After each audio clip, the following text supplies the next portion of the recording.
L'affaire algérienne fut une tragédie. Sur cette terre calcinée, j'ai vécu des heures périlleuses. J'ai risqué ma vie et celle de mes légionnaires, pris dans un engrenage qui dépassait le destin de chacun d'entre nous. J'ai cru de tout mon être à une solution de justice. Je me suis battu pour elle avant de me révolter contre le pouvoir de mon pays. Parce qu'on avait tout dit, tout fait pour nous rendre fous. Je suis donc devenu un détenu politique et un proscrit.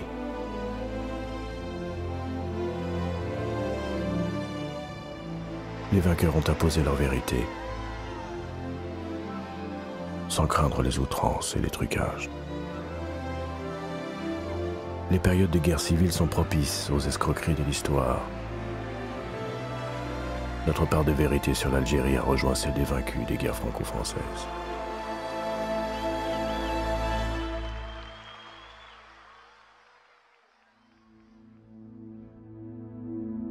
Au fil des mois, nous avons appris à connaître l'Algérie.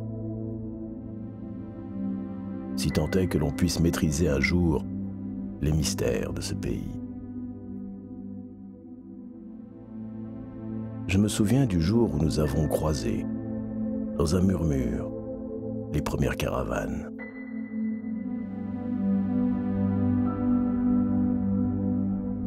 Le visage figé des nomades, creusé par le vent et le dénuement, marchant avec une noblesse venue du fond des âges.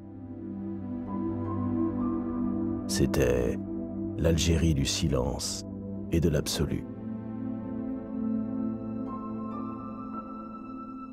Je commençais à mieux connaître les Pieds-Noirs. J'admirais leur enthousiasme de pionniers.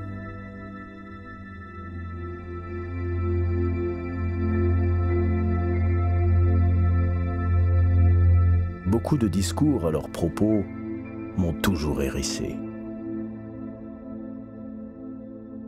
On parle d'eux comme de gros colons, alors qu'à côté d'énormes fortunes, le niveau de vie des Européens d'Algérie était nettement inférieur à celui des Français de métropole.